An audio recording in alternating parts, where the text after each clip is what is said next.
বর্তমানে জন্ম নিবন্ধনের সার্ভার আপডেট করা হয়েছে এবং পূর্বের চেয়ে বর্তমানে সার্ভারে আবেদন করা খুব সহজ করা হয়েছে।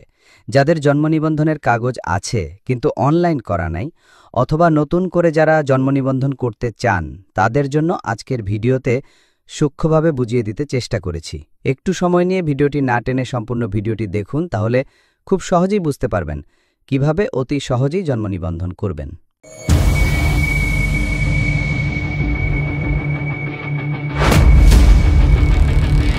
আপনার নিকট যদি পুরাতন জন্ম নিবন্ধনের কাগজ থাকে, প্রথমে সেই জন্ম সনদটি everify.bdris.gov.bd লিঙ্কে প্রবেশ করে উক্ত জন্ম সনদের 17 ডিজিটের সংখ্যা এবং জন্ম তারিখ দিয়ে চেক করে নেবেন আপনার বর্তমান জন্ম সনদটি অনলাইনভুক্ত আছে কিনা। যদি জন্ম সনদটি অনলাইনভুক্ত থাকে তাহলে জন্ম সনদের তথ্য শো করবে, তখন দেখে নেবেন আপনার ডকুমেন্ট অনুসারে তথ্য সঠিক আছে কিনা। যেমন নিজ নাম বাংলা ইংরেজি এবং পিতামাতার নাম বাংলা ইংরেজি সঠিক আছে কিনা। যদি তথ্য সঠিক না থাকে তাহলে জন্ম সনদটি সংশোধন করে নেবেন। আর উক্ত জন্ম সনদের সংশোধনের ক্ষেত্রে যে ডকুমেন্ট লাগবে তা হলো, যদি বর্তমান জন্ম সনদের বাংলা নামের সাথে মিল রেখে অনলাইনে ইংরেজি নাম সঠিক রাখতে চান, তাহলে বর্তমান জন্ম সনদটি স্ক্যান করে আপলোড করে দিলেই হবে।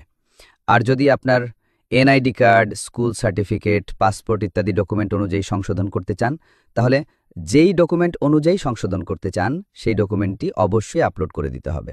জন্ম সনদ সংশোধন বিষয়ক ভিডিও আমার চ্যানেলে দেওয়া আছে, চাইলে উক্ত ভিডিওর ডিসক্রিপশন অথবা আমার চ্যানেলের ভিডিও থেকে জন্ম সনদ সংশোধন করার নিয়ম ভিডিওটি দেখে আসতে পারেন। আর যদি অনলাইনে চেক করার পর জন্ম সনদটি অনলাইনে না দেখায়, তাহলে উক্ত জন্ম সনদটি দিয়ে অনলাইনে নতুন করে নতুন জন্ম সনদের জন্য আবেদন করবেন।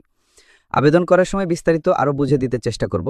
আপনি মোবাইল দিয়েও আবেদন করতে পারবেন, তবে মোবাইল দিয়ে আবেদন করার সময় যদি সময় বেশি অপচয় করেন তাহলে শেষ পর্যন্ত আবেদন সাবমিট হবে না। তাই কম্পিউটার থেকে আবেদন করে দেখাচ্ছি। প্রথমে কম্পিউটারের স্ক্রিন থেকে ক্রোম ব্রাউজার ওপেন করে সার্চ বারে টাইপ করতে হবে ইংরেজিতে bdris.gov.bd/br/application।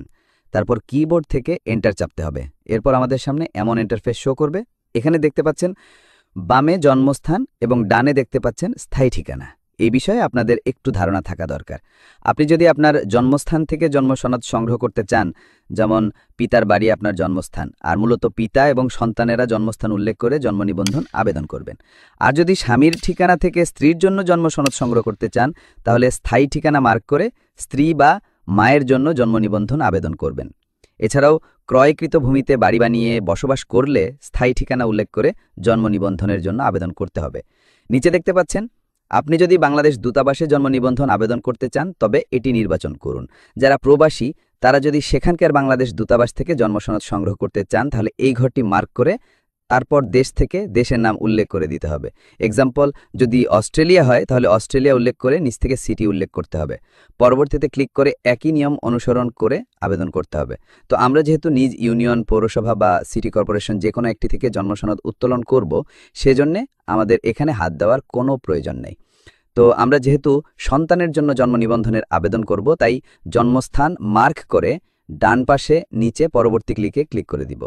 এখানে দেখতে পাচ্ছেন যে ঘরের পাশে লাল স্টার চিহ্ন দেওয়া আছে সেই ঘরগুলো অবশ্যই পূরণ করতে হবে। এখানে দেখতে পাচ্ছেন নামের প্রথম অংশ বাংলায় এবং নামের প্রথম অংশ ইংরেজিতে বসাতে হবে। ডান পাশে দেখতে পাচ্ছেন নামের শেষের অংশ বাংলায় এবং নামের শেষের অংশ ইংরেজিতে বসাতে হবে। আপনার নাম যদি একের অধিক শব্দ বিশিষ্ট নাম থাকে, তাহলে নামের শব্দগুলো 2 ভাগ করে 2 ঘরে বসিয়ে দিবেন। উদাহরণস্বরূপ প্রথম ঘরে বাংলায় সংক্ষেপে মোহাম্মদ সংক্ষেপে বসিয়ে দিলাম এবং দ্বিতীয় ঘরে বাংলায় মূল নাম বসিয়ে দিলাম। এভাবে ইংরেজি নাম বসিয়ে দিতে হবে। আরও একটি কথা মনে রাখতে হবে, যদি আপনার নাম এক শব্দ বিশিষ্ট হয় তাহলে আপনার জন্ম নিবন্ধন আবেদনটি এই পাবলিক সার্ভারে করতে পারবেন না। তার জন্য আপনার পরিষদে গিয়ে পরিষদের সার্ভার থেকে আবেদন করতে হবে। পরিষদের সার্ভারে ইউজার আইডি এবং পাসওয়ার্ড ব্যবহার করে প্রথম ঘরে এক শব্দ বিশিষ্ট নাম বসিয়ে দ্বিতীয় ঘরে 2টি ফাঁকা স্পেস দিয়ে আবেদন করবেন। কিন্তু এই পাবলিক সার্ভারে এক শব্দ বিশিষ্ট নাম দিয়ে আবেদন করতে পারবেন না। তারপর জন্ম তারিখের ঘরে জন্ম তারিখ বসাতে হবে। তো আমি জন্ম তারিখ বসিয়ে দিচ্ছি 31/12/2012। তারপর পিতামাতার কততম সন্তান তা উল্লেখ করে দিতে হবে। প্রথম সন্তান হলে এখান থেকে 1 উল্লেখ করে দিতে হবে, দ্বিতীয় সন্তান হলে 2 উল্লেখ করে দিতে হবে। 2 উল্লেখ করে দিচ্ছি। তারপর নিচে লিঙ্গ উল্লেখ করে দিতে হবে। তো আমি এখান থেকে লিঙ্গ উল্লেখ করে দিচ্ছি পুরুষ। এখানে প্রথমে জন্মস্থানের ঠিকানা উল্লেখ করে দিতে হবে, দেশের ঘরে বাংলাদেশ উল্লেখ করে দিতে হবে, বিভাগের ঘরে থেকে আপনি যে বিভাগে জন্মগ্রহণ করেছেন সেই বিভাগ উল্লেখ করে দিতে হবে, তারপর জেলা উল্লেখ করে দিতে হবে। আমি এখান থেকে জেলা উল্লেখ করে দিচ্ছি। তারপর সিটি কর্পোরেশন, ক্যান্টনমেন্ট বা উপজেলা উল্লেখ করতে হবে, তো এখান থেকে উপজেলার নাম উল্লেখ করে দিচ্ছি। এরপর পৌরসভা বা ইউনিয়ন পরিষদ উল্লেখ করতে হবে। যদি পৌরসভার বাসিন্দা হয়ে থাকেন তাহলে এখান থেকে পৌরসভা উল্লেখ করে দিবেন। আর যদি ইউনিয়নের বাসিন্দা হয়ে থাকেন তাহলে আপনার ইউনিয়নের নাম এখানে উল্লেখ থাকবে, অতঃপর এখান থেকে আপনার ইউনিয়নের নাম উল্লেখ করে দিবেন। তারপর ওয়ার্ড নাম্বারের ঘরে ওয়ার্ড নাম্বার দেওয়া থাকবে, এখান থেকে আপনার সঠিক ওয়ার্ড নাম্বারটি উল্লেখ করে দিবেন। তারপর এই ঘরে ডাকঘরের নাম বাংলায় উল্লেখ করে দিতে হবে। ডাকঘরের নাম উল্লেখ করার ক্ষেত্রে ডাকঘর টাইপ করে কুলন দিয়ে একটি স্পেস দিবেন, তারপর ডাকঘরের নাম টাইপ করে একটি হাইফেন দিবেন, তারপর পোস্ট কোড নাম্বার বসিয়ে দিবেন। তারপর ডান পাশে ইংরেজিতে ডাকঘরের নাম একই নিয়মে বসিয়ে দিবেন। এরপর গ্রাম, পাড়া, মহল্লার ঘরে আপনার গ্রাম, পাড়া অথবা মহল্লার নাম বাংলায় টাইপ করে দিবেন। মহল্লার নাম টাইপ করার পূর্বে অবশ্যই গ্রাম, পাড়া অথবা মহল্লা টাইপ করে কুলন দিবেন। কুলন দিয়ে একটি ফাঁকা স্পেস দিয়ে মহল্লার নাম টাইপ করে দিতে হবে। তারপর ইংরেজির ঘরে একই নিয়মে মহল্লার নাম বসিয়ে দিবেন। নিচে দেখতে পাচ্ছেন বাসা ও সড়ক, ফার্স্ট ব্র্যাকেটে দেখতে পাচ্ছেন নাম, নম্বর।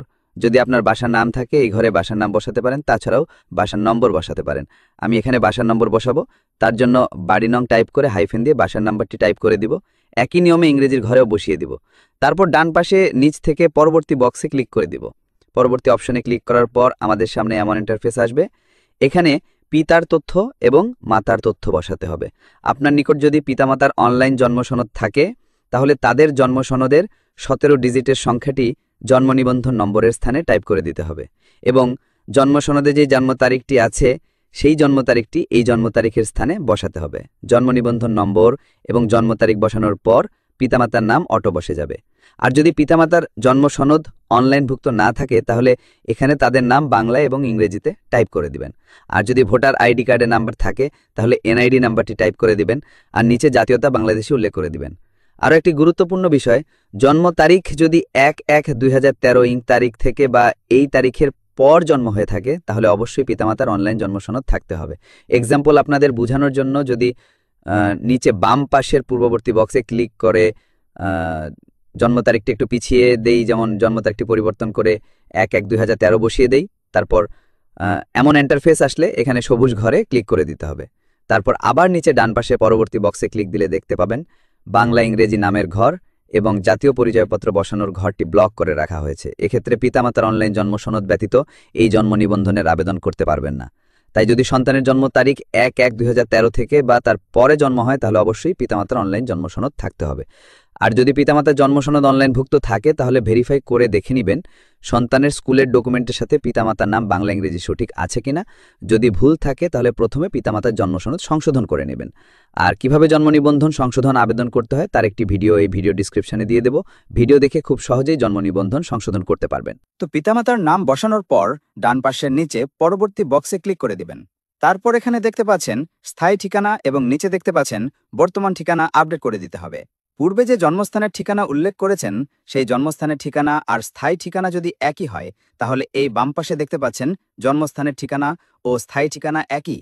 যদি জন্মস্থানের ঠিকানা এবং স্থায়ী ঠিকানা একই হয় তাহলে এই ঘরটি মার্ক করে দিবেন। আর যদি জন্মস্থানের ঠিকানা এবং স্থায়ী ঠিকানা একই না হয় তাহলে এখান থেকে সমস্ত তথ্য নতুন করে আপডেট করে দিতে হবে। তারপর দেখতে পাচ্ছেন বর্তমান ঠিকানা, এখানে বর্তমান ঠিকানা আপডেট করে দিতে হবে। আর যদি উপরের স্থায়ী ঠিকানা এবং বর্তমান ঠিকানা একই হয় তাহলে এখানে দেখতে পাচ্ছেন স্থায়ী ঠিকানা ও বর্তমান ঠিকানা একই, এই ঘরটি মার্ক করে দিতে হবে। তো আমি এখানে এই ঘরটি মার্ক করে দিচ্ছি। ঘরটি মার্ক করার পর বর্তমান ঠিকানা অটো পূরণ হয়ে যাবে। আরও একটি বিষয় মনে রাখতে হবে, আপনি যে ইউনিয়ন, পৌরসভা অথবা সিটি কর্পোরেশন থেকে জন্মসনদ উত্তোলন করতে চাইছেন সে পরিষদের ঠিকানা যেন জন্মস্থান, স্থায়ী ঠিকানা এবং বর্তমান ঠিকানা এই 3 ঠিকানার মধ্যে যে কোনো 2টি ঠিকানাই একই থাকতে হবে। ঠিকানা আপডেট করার পর নিচে ডান পাশে পরবর্তীতে ক্লিক করে দিতে হবে। এখানে আবেদনকারীর নাম উল্লেখ করে দিতে হবে। নিবন্ধনাধীন ব্যক্তির বয়স যদি 18 বছরের বেশি হতো তাহলে এখানে নিজ উল্লেখ থাকতো, তখন নিজ উল্লেখ করে দিলেই হতো। নিবন্ধনাধীন ব্যক্তির বয়স যেহেতু 18 বছরের কম তাই আবেদনকারীর নাম উল্লেখ করে দিতে হবে। আর যদি পিতা অথবা মাতা যে কোনো একজন আবেদনকারী হয় তাহলে পিতা অথবা মাতার বাম পাশের ঘরটি মার্ক করে দিলেই হবে। এছাড়া যদি পিতামাতা ব্যতীত অন্য কেউ আবেদনকারী হয় তাহলে এখান থেকে যে কোনো একটি মার্ক করে সে অভিভাবকের জন্ম নিবন্ধন নম্বর এবং জন্ম তারিখ বসিয়ে দিলে তাহার তথ্য এখানে শো করবে। আর এখানে দেখতে পাচ্ছেন অভিভাবকের প্রমাণক হিসাবে একটি প্রত্যয়নপত্র আপলোড করে দিতে হবে। এখানে দেখতে পাচ্ছেন সংযোজনের এখানে যে ডকুমেন্টের ভিত্তিতে জন্ম সনদের জন্য আবেদন করেছেন সে ডকুমেন্টটি আপলোড করে দিতে হবে। যেমন নিবন্ধনাধীন ব্যক্তির টিকার কার্ড, স্কুলের প্রত্যয়নপত্র, এনআইডি কার্ড, স্কুল সার্টিফিকেট, ডক্টরের প্রত্যয়নপত্র অথবা হাতে লেখা পুরাতন জন্ম সনদ যা অনলাইন করা নাই, এখান থেকে যে কোনো একটি ডকুমেন্ট আপলোড করে দিতে হবে। আর পিতামাতার এনআইডি কার্ড অথবা অভিভাবকের প্রত্যয়নপত্র আপলোড করে দিতে হবে। সর্বমোট 2টি ডকুমেন্ট আপলোড করতে হবে। তো প্রথমে সংযোজনের এখানে ক্লিক করে এখান থেকে টিকার কার্ডটি সিলেক্ট করে ওপেন ক্লিক করলে এখানে টিকার কার্ডটি অ্যাড হয়ে যাবে। আর অবশ্যই ফাইলটি জেপিইজি অথবা পিএনজি হতে হবে। তারপর ফাইল টাইপের এখান থেকে উপরের লেখাটিতে ক্লিক করে দিবেন। তারপর ডান পাশে স্টার্টে ক্লিক করে দিবেন। ক্লিক করার পর ফাইলটি এখানে যুক্ত হয়ে যাবে। আবার সংযোজনে ক্লিক করে পিতামাতার প্রমাণকটি আপলোড করে দিবেন। আর যদি এনআইডি কার্ড থাকে তাহলে এনআইডি কার্ডটি 2বারই আপলোড করে দিবেন। আরও একটি বিষয় মনে রাখতে হবে, এনআইডি কার্ড অনুযায়ী আপনি যে স্থান থেকে জন্ম নিবন্ধন উত্তোলন করতে চান, যদি সে ঠিকানার আপনি ভোটার না হয়ে থাকেন তাহলে পরিষদ কর্তৃক নাগরিকত্ব সনদ আপলোড করে দিবেন। এখানে 2টি ফাইল আপলোড করার পর উপরের ঘরটি মার্ক করে দিবেন। আর মার্ক করার পূর্বে এই আইনটি পড়ে নেবেন। যেমন লেখা আছে, আমি সজ্ঞানে ঘোষণা করিতেছি যে উপরে বর্ণিত যাবতীয় তথ্য সঠিক এবং আমার অথবা আবেদনাধীন ব্যক্তির অন্য কোথাও জন্ম নিবন্ধিত হয় নাই হইয়া থাকিলে আমি তাহার জন্য আইনগত দায়ী থাকিব। আরও একটি গুরুত্বপূর্ণ তথ্য দিয়ে দিচ্ছি, যদি আপনি পূর্বে অনলাইন জন্ম সনদ করে থাকেন আর যদি একইভাবে নিজ নাম, পিতার নাম, মাতার নাম দিয়ে আবেদন করেন, যেমন যদি নিবন্ধনাধীন ব্যক্তি এবং পিতামাতার নামের কোনো প্রকার শব্দের পরিবর্তন না করে আবেদন করেন তাহলে পরিষদের ডুপ্লিকেট ধরা পড়বে। সেক্ষেত্রে দ্বিতীয়বার আবেদন করলে জন্ম সনদটি পাবেন না। যদি অনলাইন জন্ম সনদ থাকে তাহলে সংশোধনের প্রমাণক দিয়ে জন্ম নিবন্ধনটি সংশোধন করে নেবেন। ফাইল আপলোড করার পর নিচ থেকে পরবর্তীতে ক্লিক করে দিবেন। তারপর এখানে দেখতে পাবেন নিবন্ধনাধীন ব্যক্তির পরিচিতি, জন্মস্থানের ঠিকানা, স্থায়ী ঠিকানা, বর্তমান ঠিকানা, পিতামাতার তথ্য এবং আবেদনকারী তথ্য দেখতে পাবেন। এখানে যদি কোনো তথ্য ভুল থাকে তাহলে নিচে বাম পাশের পূর্ববর্তীতে ক্লিক করে তথ্য পরিবর্তন করে নেবেন। তথ্য পরিবর্তন করার পর আবার পরবর্তীতে ক্লিক করে নিচে দেখতে পাবেন ওটিপি পাঠান। এই ওটিপি পাঠান ঘরে আবেদনকারীর মোবাইল নাম্বারটি বসিয়ে দিবেন। মোবাইল নাম্বার বসানোর ক্ষেত্রে প্রথম 0 বাদ দিয়ে পরের সংখ্যাগুলো বসাবেন। তারপর ওটিপি পাঠান এখানে ক্লিক করে দিলে উক্ত মোবাইলে 6 ডিজিটের একটি কোড যাবে। সেই কোডটি দেখে ওটিপির ঘরে বসিয়ে দিবেন। ওটিপি কোড বসানোর পর সাবমিট লেখার উপর ক্লিক করে দিবেন। তারপর এমন ইন্টারফেস দেখতে পাবেন। আবার নিচে দেখতে পাচ্ছেন আবেদনপত্র প্রিন্ট। এই আবেদনপত্রে ক্লিক করার পর আবেদন কপিটি না আসার সম্ভাবনাই বেশি। তাই প্রথমে আবেদনপত্র নম্বরটি কপি করে নেবেন। তারপর আবেদনপত্র প্রিন্টের এখানে ক্লিক করবেন। এখান থেকে যদি আবেদনপত্র না আসে, যদি এমন আসে যে ইউজার নেম এবং পাসওয়ার্ড চায়, তাহলে উপরে জন্ম নিবন্ধন থাকা অবস্থায় ডান পাশে দেখতে পাবেন জন্ম নিবন্ধন আবেদনপত্র প্রিন্ট, এখানে ক্লিক করবেন। তারপর এখানে আবেদনপত্রের ধরনের ডান পাশে ক্লিক করলে এমন আসবে। এখান থেকে জন্ম নিবন্ধনের জন্য আবেদন উল্লেখ করে দিবেন। এরপর নিচে অ্যাপ্লিকেশন আইডির ঘরে আবেদন নম্বরটি পেস্ট করে দিবেন। তাছাড়া উক্ত মোবাইলে 9 সংখ্যার আবেদনপত্র নম্বরটি SMS থেকে সংগ্রহ করতে পারবেন। তো অ্যাপ্লিকেশন আইডির ঘরে আবেদনপত্র নম্বরটি বসিয়ে দিবেন। এরপর নিচে জন্ম তারিখটি টাইপ করে দিবেন। জন্ম তারিখ টাইপ করার পর নিচে প্রিন্ট লেখার উপর ক্লিক করে দিলেই আবেদনপত্র শো করবে।